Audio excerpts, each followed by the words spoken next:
Hello everyone, welcome to my channel Learn English Winglish Marathitun. Hope you have been practicing well. Listen to the conversation meeting a foreigner in Chennai. Foreigner F-O-R-E-I-G-N-E-R Foreigner. Rahul, may I introduce myself? My name is Rahul. Introducing oneself. Rahul म्हणतो मी माझी ओळख करून देऊ का? मी राहुल. म्हणजे स्वतःची ओळख करून देताना तो म्हणतो मी Rahul.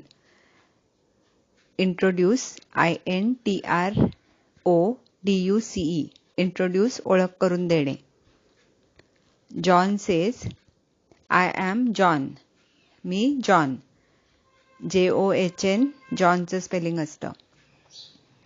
Rahul says How do you do? That is responding to introduction.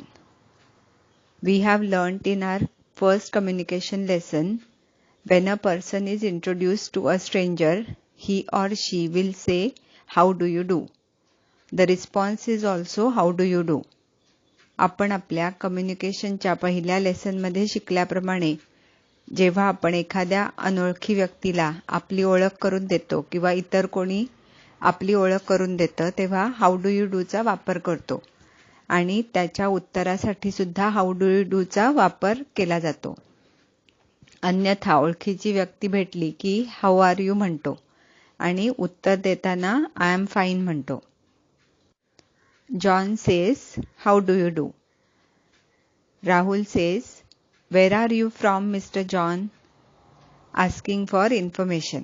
माहिती विचारत म्हणतो मिस्टर जॉन तुम्ही कुठले आहात किंवा कुठून आला आहात. John says I am from the US. How about you. Me US हून आलो आहे. इथे US म्हणजे युनायटेड स्टेट्स. अमेरिकेला युनायटेड स्टेट्स म्हणतात. तू किंवा तुम्ही कुठले आहात. जेव्हा आपल्याला विचारलेला प्रश्न लगेच समोरच्या व्यक्तीला विचारायचा असेल तर आपण हाऊ अबाउट यू चा वापर करतो. जसं आपल्याला कोणी हाऊ आर यू विचारलं तर I am fine thank you. What about you असं आपण म्हणू शकतो. म्हणजे तुम्ही कसे आहात. पुन्हा हाऊ आर यू म्हणण्याच्या ऐवजी हाऊ अबाउट यू म्हणायचं किंवा what about you. Rahul says I belong here. How long have you been here. Rahul म्हणतो मी इथलाच आहे. बिलॉंग BELONG बिलॉंग म्हणजे चा घटक असणे किंवा मालकीचे असणे असा होतो. पण इथे मी इथलाच रहिवासी आहे अशा अर्थी आय बिलॉंग हिअर चा वापर केला आहे. How long have you been here म्हणजे तुम्ही इथे किती दिवसापासून आहात किंवा तुम्हाला इथे येऊन किती दिवस झाले. John says I have been here for 2 weeks. मला येऊन 2 आठवडे झाले. Rahul says are you going to stay for long. तुम्ही बराच काळ राहणार आहात का किंवा तुमचा मुक्काम बरेच दिवस आहे का. स्टे STAY स्टेचा अर्थ राहणे. पण LIVE लिव्ह म्हणजे सुद्धा राहणे किंवा वास्तव्य. पण ज्या ठिकाणी आपण बरीच वर्ष म्हणजे कायम स्वरूपी राहतो त्यासाठी लिव्हचा वापर करायचा. आणि तात्पुरता जसं हॉटेल हॉस्टेल किंवा कोणा नातेवाईकांकडे किंवा भाड्याच्या जागी राहत असू तर स्टेचा वापर करायचा. John says no I am just on a short holiday. John म्हणतो नाही मी थोड्या दिवसांच्या सुट्टीवर आलो आहे. हॉलिडे HOLIDAY हॉलिडे म्हणजे सुट्टी. Rahul says do you like Chennai. Asking for likes और डिसलाइक्स म्हणजे तुम्हाला चेन्नई आवडलं का. आवड किंवा नावड विचारताना आपण याचा वापर करू शकतो. हाऊ डू यू लाईक या फ्रेजचा वापर आपण म्हणजे वापर करू शकतो. John says yes I am enjoying it here. Expressing likes और डिसलाइक्स. हो मला इथे मजा येते किंवा मला इथे आवडतंय. म्हणजे आवड व्यक्त करण्यासाठी आपण आय एम एन्जॉईंग इट किंवा I like it, I love it असं म्हणू शकतो. आपण पुढे ते बघणार आहोत. Rahul says, is it too hot for you? इथे तुम्हाला खूप गरम वाटते का? किंवा खूप जास्त गरमी जाणवते का? John says, no, not too hot. नाही, खूप गरम नाहीये. Rahul says, and how do you like the food here? Asking for likes and dislikes परत.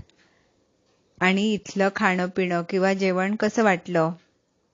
John says, it's delicious and tasty, but a little hot and spicy.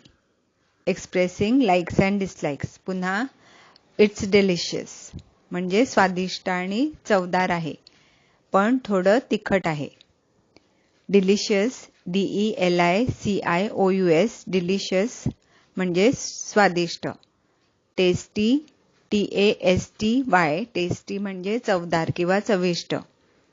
Hot and spicy म्हणजे तिखट, HOT space AND space SPICY. So hot and spicy म्हणजे तिखट. So नुसतं spicy म्हणजे सुद्धा तिखट असतं.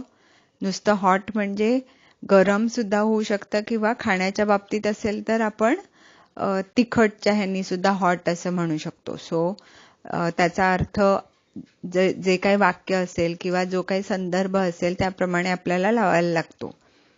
Rahul says, do you like our idlis? तुम्हाला आमच्या इडल्या आवडल्या का? इडली, IDLIS, इडली हा शब्द आपला इंडियन आहे आणि तो आपण अशा प्रकारे त्याचं स्पेलिंग बनवतो. John says, I love the soft idlis, particularly with sambar. Fantastic combination. मला मऊ इडल्या खूप आवडल्या, विशेषतः सांबाराबरोबर मस्तच जोडी आहे किंवा मस्तच मिश्रण आहे. पर्टिक्युलरली, PARTICULARLY, पर्टिक्युलरली म्हणजे विशेषतः. फॅन्टॅस्टिक, FANTASTIC, फॅन्टॅस्टिक म्हणजे विलक्षण किंवा मस्त. कॉम्बिनेशन, COMBINATION, कॉम्बिनेशन म्हणजे जोडी किंवा मिश्रण. Rahul says, how about parathas? पराठे कसे वाटले?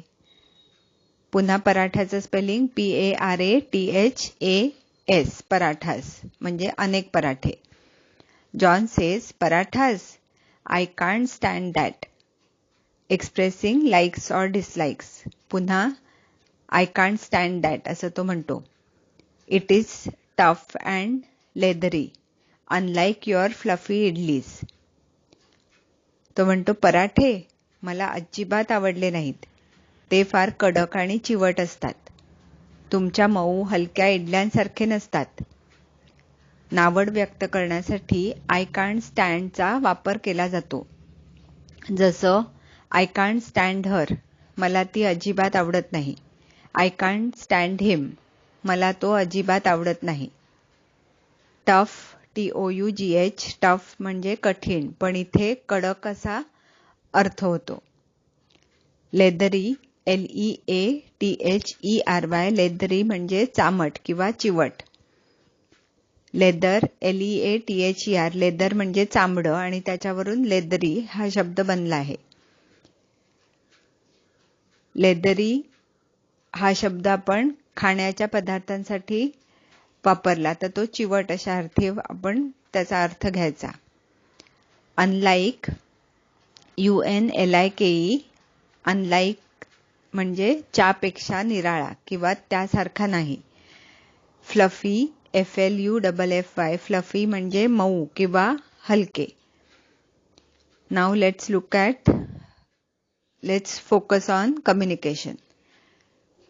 The expressions asking for likes or dislikes, आवड नावड विचारण्यासाठी आपण कुठले एक्सप्रेशन्स वापरतो? तर पहिला आहे how do you like. Okay, so example, how do you like our food, how do you like our city, how do you like our house. Okay, किंवा do you like म्हणजे do you like our food, do you like our city, do you like our house. नंतर तिसरा प्रकार आहे are you fond of. So are you fond of our food. इथे fond of is having a liking for और लव of someone और something. So fond ऑफचा वापर फक्त कशाची तरी आवड असण्यासाठी किंवा आपल्याला त्याच्यावर अगदी खूप प्रेम असल्यासाठी, अशासाठी आपण फॉन्ड ऑफचा उपयोग करायचा. I am fond of reading. मला वाचायला खूप आवडतं. शी इज फॉन्ड ऑफ हर नीस. तिला तिच्या भाचीवर तिचं खूप प्रेम आहे. किंवा डुईंग समथिंग ह्यासाठी सुद्धा आपण वापरू शकतो. जसं डुईंग अ लॉट म्हणजे काहीतरी करण्यासाठी आपण त्याचा वापर करतो. She is fond of playing piano म्हणजे तिला पियानो वाजवायला खूप आवडतो. सो इथे फॉन्ड ऑफचा वापर करायचा. तसंच would you like. So would you like to see our city. तुम्हाला आवडेल का ह्यासाठी वुड यू लाईक विचारायचं. Would you like to taste a food. तुम्हाला आमचं जेवण टेस्ट करून बघायला आवडेल का किंवा चव घ्यायला आवडेल का. Would you like to visit us. तुम्हाला आमच्या घरी यायला आवडेल का. आता त्याचे रिस्पॉन्सेस कसे असतात ते बघूया. Responding positively to these questions. तर जर मला पॉझिटिव्ह रिस्पॉन्स द्यायचा आहे तर what I will say, I like it very much. मला खूपच आवडलं. सो आपण मगाशी प्रश्न विचारला how do you like our food. Then you can reply I like it very much. Second आहे आय लव्ह इट म्हणजे मला खूपच आवडलं. So how do you like our house. I love it. तिसरा आहे आय एन्जॉय म्हणजे how do you like our city. So you can say I am enjoying my stay किंवा I enjoy being here. So अशा अर्थी I एन्जॉयचा वापर करायचा. आणि would you लाईकचं उत्तर पॉझिटिव्हली देताना आय वुड लव्ह टू किंवा आय वुड लाईक टू सुद्धा चालेल. So would you like to visit us. So I would love to. Okay, so this is how you have to use positive responses. Now let's look at expressing dislikes. म्हणजे आता नकारार्थी किंवा आपली नावड दर्शवायची असेल तर कसं म्हणायचं. Do you like nonveg food. तुम्हाला नॉनव्हेज आवडतं का. मांसाहारी फूड आवडतं का, जेवण आवडतं का. आय डोंट लाईक इट म्हणजे मला आवडत नाही. आणि अगदी एक्स्ट्रीम म्हणजे खूपच जास्त आवडत नाही असं प्रदर्शित करायचं असेल तर आय हेट इट किंवा आय डिटेस्ट इट किंवा आय लोथ इट. सो HATE हेट किंवा DETEST डिटेस्ट किंवा LOATHE लोध. ओके, सो हे म्हणजे एक्स्ट्रीम स्ट्रॉंग डिसलाईक दाखवण्यासाठी हेट, डिटेस्ट किंवा लोथचा वापर करायचा. किंवा आपण असंही म्हणू शकतो I can't stand it's smell. मला त्याचा वास अजिबात सहन होत नाही. सो आय कांट स्टँड म्हणजे आय कांट स्टँड समथिंग ह्याचा अर्थ मला काहीतरी आवडत नाही असा होतो. आणि नुसतंच आय कांट स्टँड म्हटलं तर कोणीतरी म्हणेल की तुला उभं राहता येत नाहीये. ओके, सो आय कांट स्टँडचा वापर कसा केलाय त्याच्यावर अवलंबून आपण त्याचा अर्थ घ्यायचा आहे. किंवा आय कांट बेअर इट असे सुद्धा आपण म्हणू शकतो. सो BEAR बेअर म्हणजे सहन होणे. So I can't bear to see nonveg food. So अशा अर्थी आय कांट बेअरचा वापर होतो. Thanks for listening. Remember these sentences and make use of them in your conversation. I will be preparing a test on vocabulary lessons soon.